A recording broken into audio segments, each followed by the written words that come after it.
Donald Trump this morning suggested on 2 separate occasions that President Obama may be purposely allowing terror attacks to take place. We're led by a man that either is not tough, not smart, or he's got something else in mind. And there's something else in mind. You know, people can't believe it. There's something going on. Trump is incredibly self-centered. He panders to racists to get their votes. Number one, I'm building a wall. They're not coming in anymore. Number two, immediately we're building a wall. He repays the hard-working people who have trusted him by stealing millions of their dollars, their life savings from them. So he's a low-down dirty snake, but I don't think he's insane. So how could he say such a thing?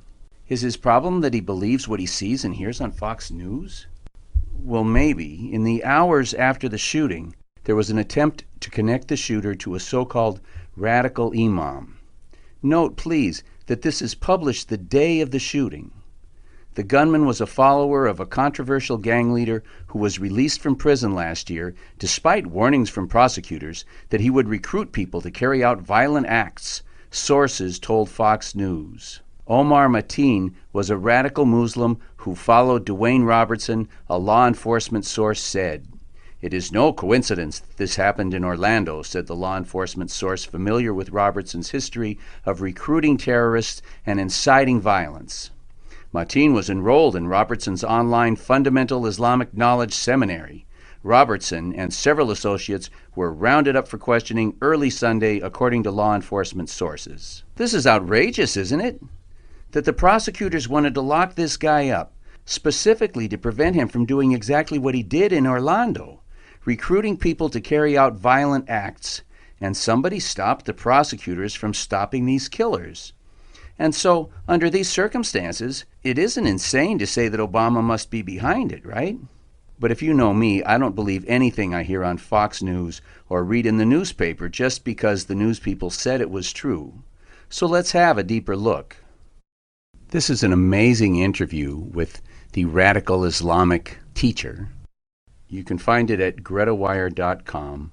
When you get there, search for Imam and look for the unedited interview. Police say the Orlando terrorist was enrolled in his website, but the Imam denies this. Now more from him. Trump, to me, and he's a New Yorker. Normally I like New Yorker, and I like some of his braggish, crazy ways. I like that about him. But Trump plays too much to the ignorance, and it's kind of like for getting people to do crimes and hurt other people. That's not good for the country. Like I just said, I think we need to be healing.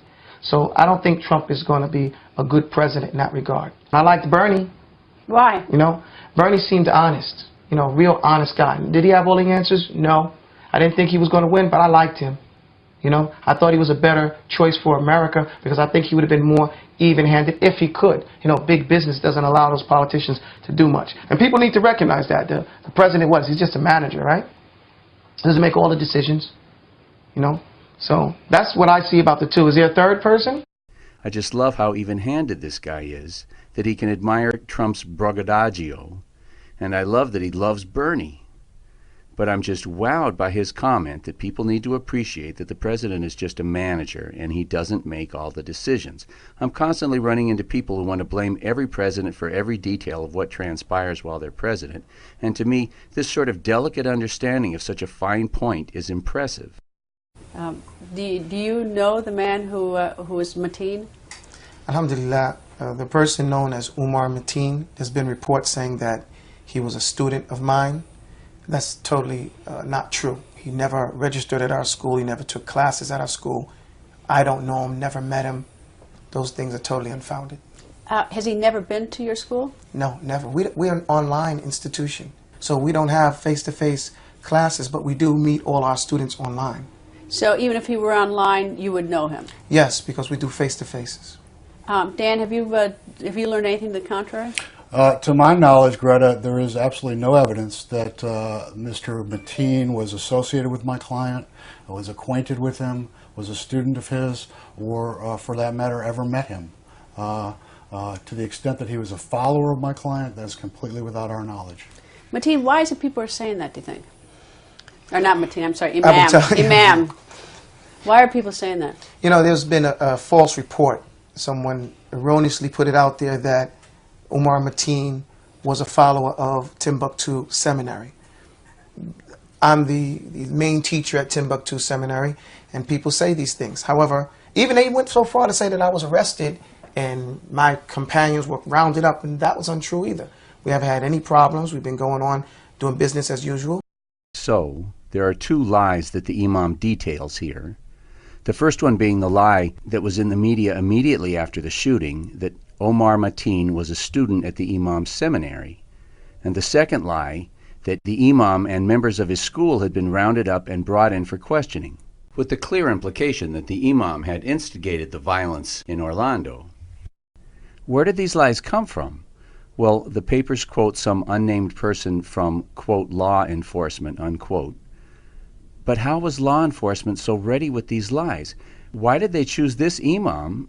And how could the liars rely on all the media, except little Greta here, to just completely swallow their lies without any follow-up? This is critical stuff. These were important decisions being made about what lies to tell and who to blame. These stories were made up out of thin air.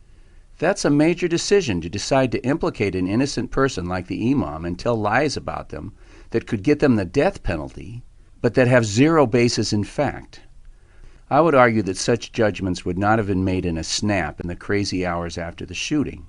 Such important decisions would take time and planning, and they would have taken far more time than the time that elapsed between the shooting and when these lies were put out in the media, which implicates the liars and the murders. The facts before us suggest that these complex and risky lies were prepared in advance, and that the liars had to have been part of the plot. Let's also note that these mysterious and unknown sources, the liars known only as, quote, law enforcement, unquote, must have been highly placed to be so universally accepted immediately by every media outlet. These were not remarks by some patrolman Joe Blow. In fact, without a doubt, they came from the FBI. And in fact, I think it's safe to say that they came from CIA operatives inside the FBI. Big stuff. And we are indebted to Imam Abu Talba for bringing us this information. The shooter, Omar Mateen, was gay, and a drinker, and a murderer, not a devout Muslim. Homosexuality is something that's practiced in a lot of different countries, and lots of people stand up against homosexuality. However, what we preach in the United States is that it is not proper for any Muslim to take the law or the Islamic law at that into his own hands. And I personally don't think that this person was going to that club to cleanse them or to kill them because they were homosexualities. From what I understand, he was a constant person there, right? He was going there for 3 years. So I doubt he had a problem with that. Even one of the people said they knew him there and that they had seen him getting kicked out for being drunk. But drinking is the type of crime as having homosexual relationships. The FBI is saying that the Orlando shooting was based on Islamic homophobia and radical Islamic terror. But the Imam doesn't go for any of that, saying, first, that murder is not Islamic, and second, Mateen wasn't a homophobe, and three, he drank heavily, so he wasn't even a devout Muslim, much less a radical devout Muslim. I love that the Imam points out that drinking is a sin in Islam, similar in seriousness to homosexuality. That's a great point that most people don't even notice. Murder is not Islamic. What I do know is that whatever he did, he didn't do it on behalf of Islam. So you disavow him. You disavow him of being a devout Muslim. I disavow the concept of anyone taking the law into their own hands. That's a terrible thing that happened to those people. 50 people getting killed, 50 other people getting shot. Islam doesn't, no one can justify that with Islam, not using just Islam. There's no Islamic justification for that. We can't even slap people in the face in Islam. You know, there are laws and there's rules. So, and that's as a parent, let alone as a lawgiver. This un-Islamic terror helps the U.S. policy of war on Islam. Well, they did it for Islam. That is not true. Islam does not stand for that. I don't know about ISIS. Well, how do you account for, or what's your theory on why he was close to the first American who went over, was a bomber in Syria, a suicide bomber? What's your theory on that? You know, personally, it's very hard to interrogate a dead person. You know, we hear about these suicide bombings. I personally don't believe that all those guys are suicide bombings. That's my personal What do you view. think they are? I don't know. They're dead. We can't tell. You know, I mean, I have different politics in that. I believe that those people get blown up, and it helps our policy to say that they were blowing up something. But, you know, I don't know. Islam doesn't promote that. So, you see, I have a problem when someone says Muslims are doing something, but they're doing something un-Islamic, and they say they're doing it for Islam. So that doesn't make sense to me. You know what? It doesn't make sense to me either. The imam isn't answering the question, but at least he's asking the question. A question that is primary and basic to understanding all this terror. And the question is, why would Muslims commit acts of terror that are un-Islamic? Why would they commit acts of terror against the innocent? I like this guy. I don't know what has happened in most of the cases. I don't believe the media most of the times, personally, because there's a lot of sensationalization. Look what they get. Some person went out there and said that I was arrested and rounded up and that I was teaching this guy. That was total blatant lie. So what can we be? Bush said what? There were weapons of mass destruction. We never found no weapons of mass destruction. He's a police officer. He's not a basic man of T. He went to the police academy at Indian River Community College. So you say he's a police officer? He graduated from the police academy. What do you call that? No. First of all, I mean, if it turns out... I don't want to badmouth Greta, but I have a good laugh watching her struggle with how to respond to this statement. She can't, so she changes the subject instead. I think it's a brilliant observation by the imam. Omar Mateen graduated from the police academy, and that makes him a cop. It isn't a huge point taken in isolation, but when you put it together with the other evidence suggesting that Mateen was a police operative, it's very, very powerful and significant. I don't want to stop here to examine all the details closely, but the FBI closed the file on him 3 times because they couldn't show that he had any affiliation with ISIS. But the Boston bombers didn't have any affiliation with ISIS. The Fort Hood shooter didn't have any affiliation with any radical Islamic groups. The San Bernardino shooters didn't have any affiliation with any radical groups. So, in fact, the fact that Mateen shared this with the other mass killers cannot possibly be seen as a reason to close the file. There's much more to say on this, but for now, let's just scratch the surface. Omar Mateen had a job working as a security guard at the St. Lucie courthouse. A deputy at the courthouse spoke to Omar, and the head sheriff says, Omar became very agitated and made a comment that he could have Al-Qaeda kill my employee and his family. If that wasn't bad enough, he followed it up with very disturbing comments about women and Jews, and then went on to say that the Fort Hood shooter was justified in his actions. How could that not cost him his job? How could the FBI have closed the file on a guy who would talk like this to a sheriff unless another government agency had ordered them to close it?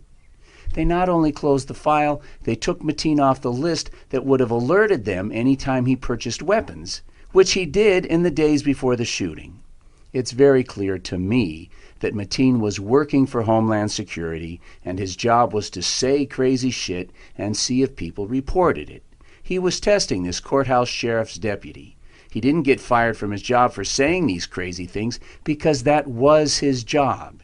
It's the only reasonable explanation. Take it in context, then.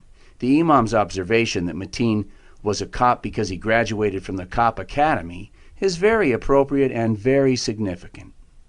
The FBI have instigated most and probably all Homeland Islamic terror. I'm saying from my experience, okay, what I have seen, majority of these Homeland terrorist cases are instigated by FBI undercovers. Did you know that? That's what you think it is. You think it's different? I think a lot of it. I didn't say all of it. But is that fair to say? And when we look at these cases, we find that majority of them, they started, even the guys get their weapons and stuff from FBI agents. Tell me when.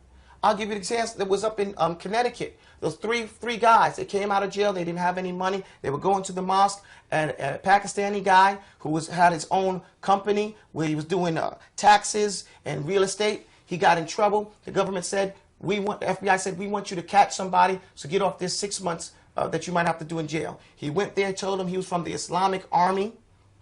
He recruited them.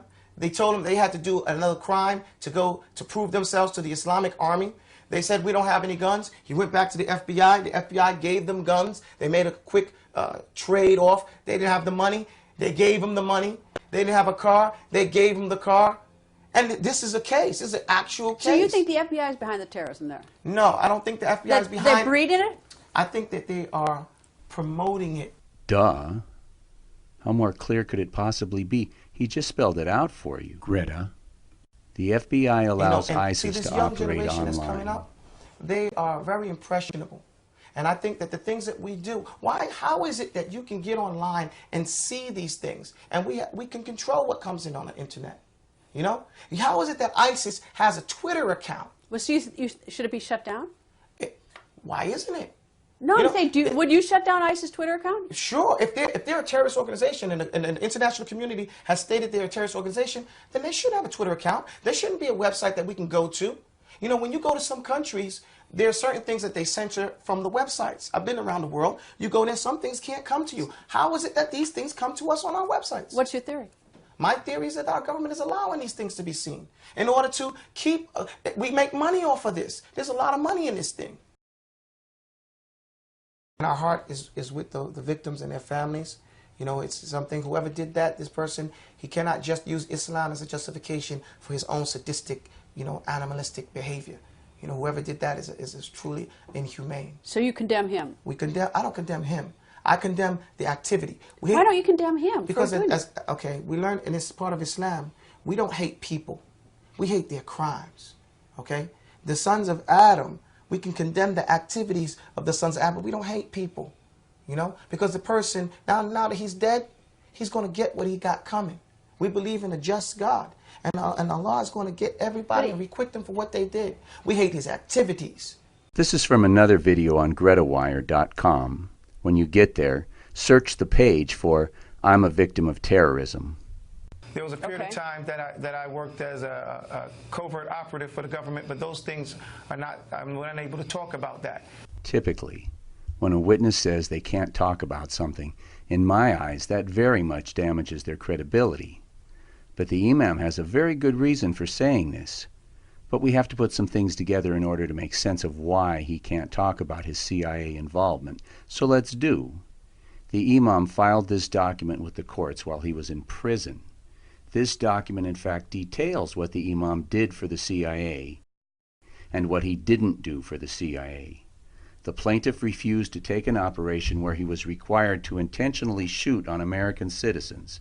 The FBI and CIA and unnamed agents of both conspired to create an indictment against the plaintiff because, in 2007, the plaintiff refused to accept an operation in which the plaintiff would have to shoot on American citizens abroad, as in the recent Benghazi incident in Libya.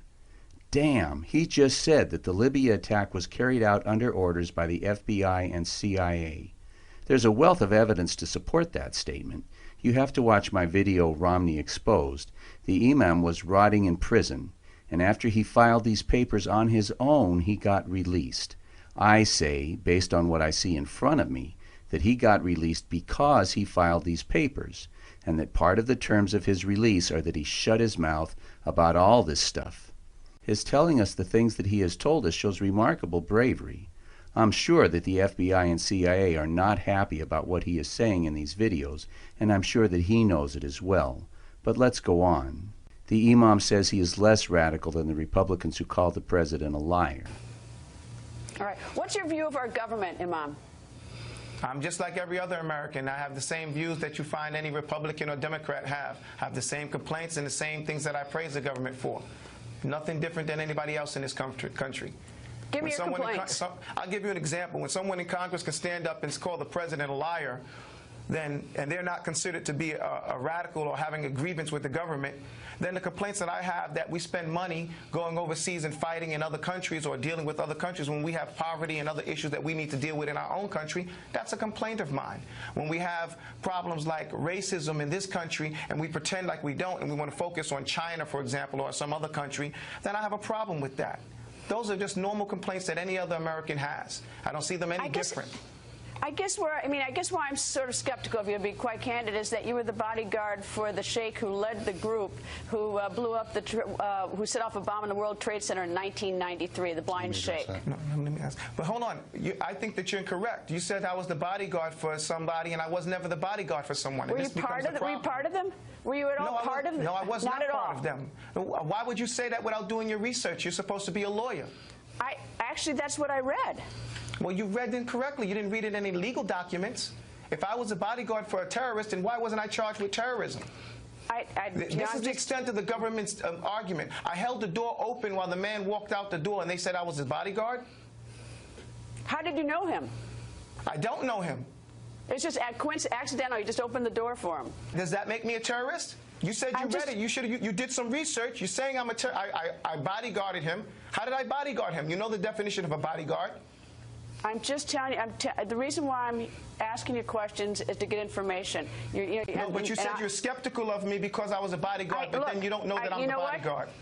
Okay, well, let me say that I'm skeptical of you because you have some association, even if it's just opening the door for a guy who was part of a bomb at the World Trade Center in 1993. It's fair to be skeptical of anybody who might have had some contact or affiliation with him. That's what I'm asking you. What was your affiliation with him? Well, he was also working for the CIA when I met him that time, so you should be skeptical of the CIA.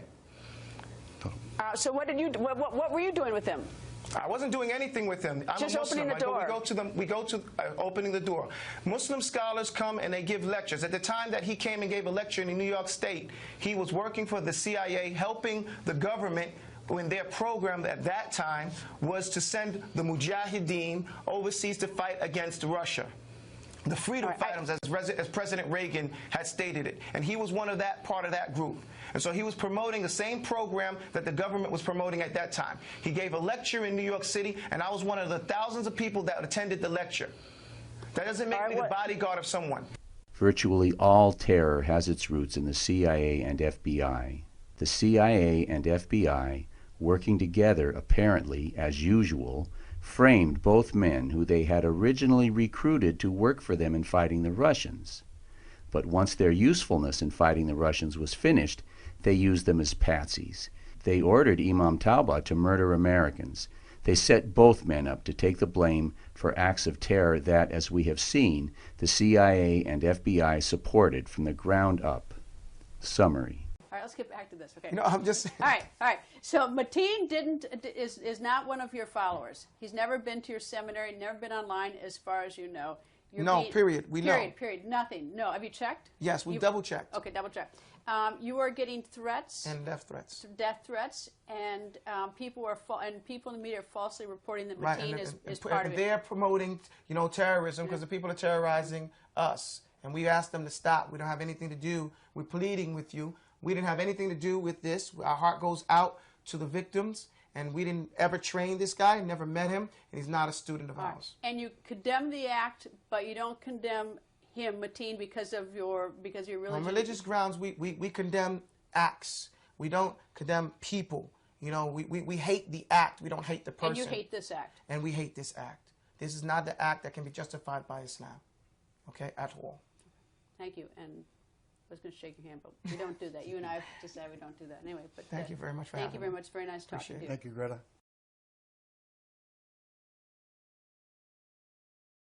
Well, I was going to say that personally, I don't believe that we all have to agree on the same things, but we do have to agree on that we have to live together. But we do have to agree on that we have to live together. We have to live together. We have to live together.